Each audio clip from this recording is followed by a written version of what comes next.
be a series of shows. not that term. It might be my retirement concert, should I say? OMG. Kasi pagod na ako. At saka, gusto ko na mag-concentrate talaga as being an actor. So, masaya naman ako kasi hindi ako nawawala ng trabaho dahil lagi akong kinukuha ng Viva Max. Viva Max. Saan yung nakakapagod? Anong part? Yung nagpe-perform. Kasi parang tingin ko, performer talaga ako. Pero, meron akong saturating point na kasi, di ba, I'm aging already. Since 1980, I've been performing, singing, dancing. So, binawasan ko yung dancing kong this time kasi nga, I'm a PWD eh. Meron akong slip disc. So, may health condition ako. So, sabi ko, bawas ako ng dancing muna ngayon. Hindi this time. Kasi, strenuous. hindi katulad dati, talagang hataw ako sa mga Beyonce movements, ganyan. Kasi I started naman as a dancer, di ba? Before I became a singer. And Noong then, 1980? 80s. 80s. 78, 79. So, nag-ballet ako, nag-jazz ako, di ba? So, 1980, sabi ng mom ko, walang pera dyan sa dancing.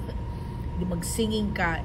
Since my mom was a singer, so sabi niya, ipapamana ko sa yung pagiging singer. Ayokong kumanta. Gusto ko talaga maging artista lang. Oo. So ngayon, nung syempre hindi na ako nagsasayaw, tumataba na ako. Nagpapayo sa akin sila Rico Puno, sila Robert M. Sumalangit Nawa na mag-comedy ka, taba mo pataba ka na eh. Ang aga namatay ni Robert M. Yes. You know Robert M, no? Yes. Hindi na kasi kilala si Robert M. Perform sa Strums. Yes. Sabi niya, no matter how good you are as a singer, if you are fat, diba? Excuse me for the word, ganun ka, blunt. Kasi fat si Robert M. Oo, sabi niya.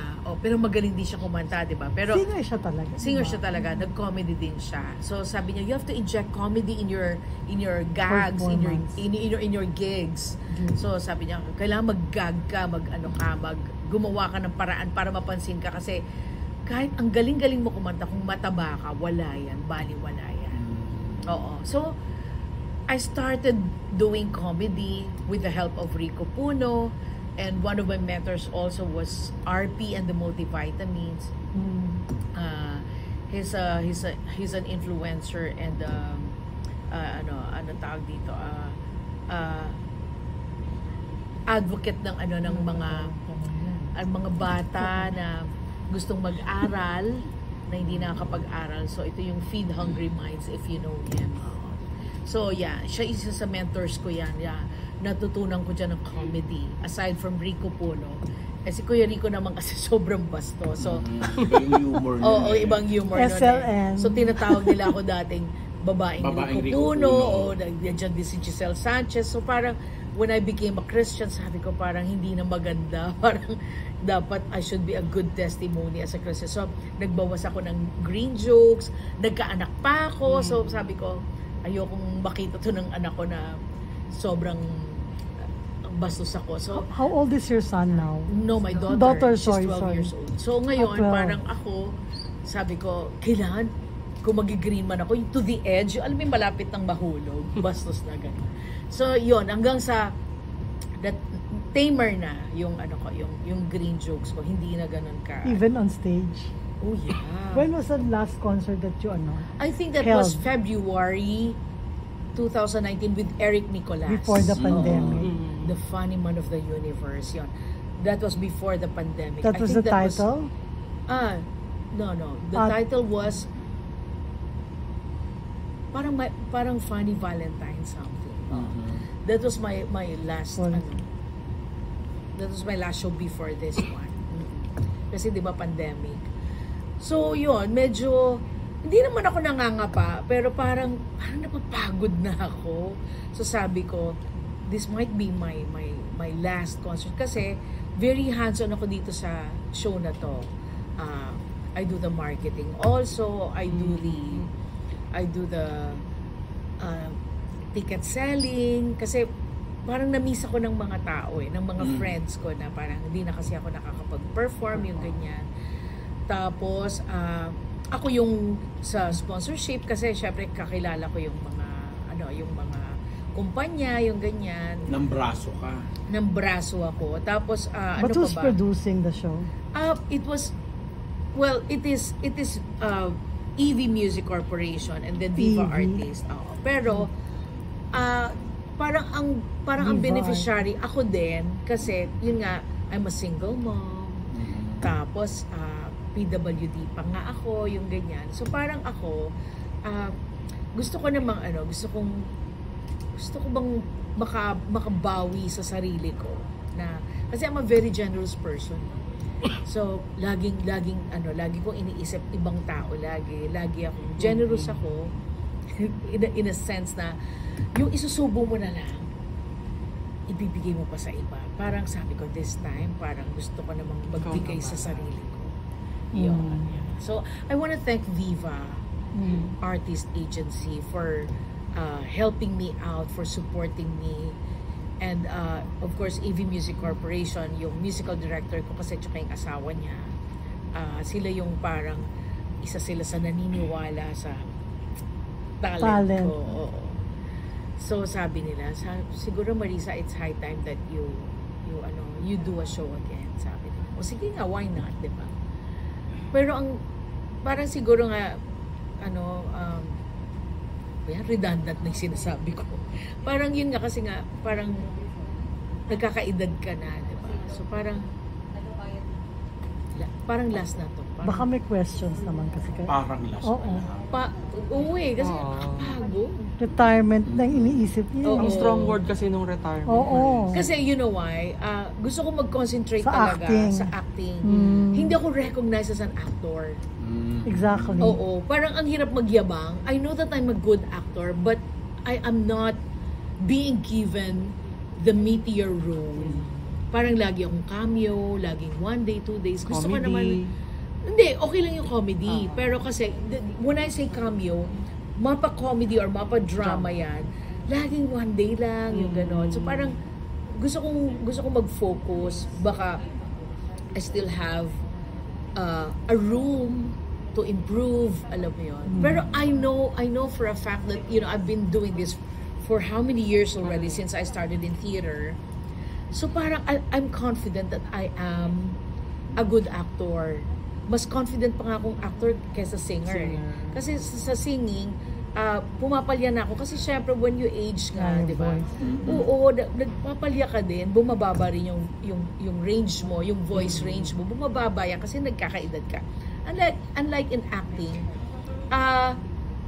pwede kang matanda, pwede kang ibig sabihin, pwede kang nanay, pwede kang lola, pwede kang auntie, pwede kang principal, pwede kang kaibigan. Diba? Pwedeng leading lady. Parang hindi naman, ambet. Other woman. Oo. Pero sa States, diba, kahit ang tanda na pwedeng leading lady, diba? Parang walang age bracket sa Amerika. Tsaka hindi alam ng tao, nakakadrama ka, di ba? Oo. Si Ana Pingol lang ang nakakaalam na nakakapag-drama. Hindi, Si Kuya Mario, ni-review ka, di ba? Oo, ni-review ko ni Kuya Mario. Na ikaw yung real Oo, ito yung yun? Real woman? baby boy, baby girl. baby girl. Yes. Alam mo, cameo role lang yun. As in, one sequence lang yun. Parang isang scene lang rin Isang yata. scene lang yun. Yes. As in talagang kunwari ang call Pero time ko tumatak. is 1 o'clock. Pero Umuwi tumatak. ako ng 4 o'clock p.m. Ganun kadali. Ganun kadali. Kabilis. Oo. Pero Tapos, tumatak tumatak siya. Kasi yun nga Tignan eh. mo na tatandaan ko. There's no such thing as as small role. Small. Only small actors. So, nagpapasalamat naman ako syempre kay Direk Laksamana kasi siya nag-direct nung tinutukan niya yon. Oo, sinabi niya talaga kung anong gusto niya mangyari. And pinilit ko talagang gampanan yung kung ano yung gusto niyang mangyari dun sa sa eksena na yon. And I'm very happy. Tapos si Kuya Mario Bautista pa talaga yung nag-review. Napaka-critic noon, 'di ba? Maselan yun, pintasero yun. Yes, matara yun. Oo, kaya para mag-review siya na gano'n. At si Ana Pingol nagsabi sa akin na ni-review ka ni Mario Bautista, kaya tinignan ko kaagad. At pinost ko siya talaga. I'm very happy kasi hindi mo napapansin. Hindi mo napapansin, at least nare-recognize Tumatatak. sa sa circle natin, sa media, sa industriya, hindi ka man nang mag 3 days, 5 days. Oo, gusto ko talagang maging certified na actor. Lagi ako napapakilala kasi singer-comedian. Yes, true. Singer-comedian. Sana man lang madagdag na rin singer-comedian and actress. Correct. Diba? Pero Singer-actress. Singer-actress-comedian. Diba? may naisip ka bang mga role na gusto mong gawin? I wanna be a lawyer. Wow. Oo. Wow. Gusto ko yung lawyer. Why not? Lawyer na righteous. Alam mo yung yung kahit magkanda hirap-hirap na siya, kahit yung alam mo yung mga pau lawyer, yung lawyer na hindi after sa pera, yung after sa righteousness. Gusto ko ng ganung role, yung may death threats, yung mga ganon. Ganun po. Hindi, kasi usually yung mga lawyer na righteous, yun yung mga May may mga- death threats. What about being a journalist? Kasi sabi mo, dream mo yan. Hindi, natupad na nga yan. Ayan. Speaking of, Did you ayan take na, up diba? journalism in college? No. Theater Pinangarap arts lang ako yan eh. talaga. Pinangarap ko Saan? talaga. Nung bata ako, nung nakikita na kita, tsaka si kayo nila Shirley. Di ba? I wanna be like Lea Saltero God. or Shirley Pizarro. Pizarro ba or Pizarro? Pizarro. Pizarro, oo, yan. Or Nestor Cuartero, Julia Abdaza, yan, Giselle Sanchez. Yan ang mga, kumbaga pinapangarap kong maging writer, Theater arts ang journalist. kinuna- Theater arts kasi ang Saan course yun? ko, UP. Sa, Pero undergrad ako eh, Tony Mabesa. National artist. Oo nga. Pero, tawag dito, pero yan ang yan ang mga isa sa dreams ko to be a journalist. I'm a frustrated journalist. Tapos kasi hindi ka pag nagsusulat nagmasko. ako, hindi eh. Pag nagsusulat ako, alam mo yung mahaba, dapat pala, ay ibubuod mo yun. Kailangan maikli lang.